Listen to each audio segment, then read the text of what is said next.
بابا. يا بابا.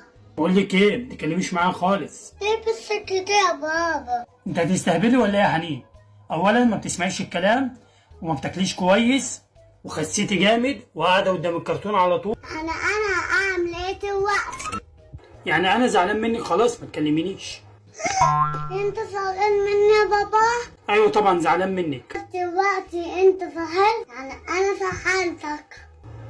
دلوقتي زعلانة ان سهلتك، فلما ابقى زعلانة ان سألتك يبقى انت سألتنيش سألتنيش.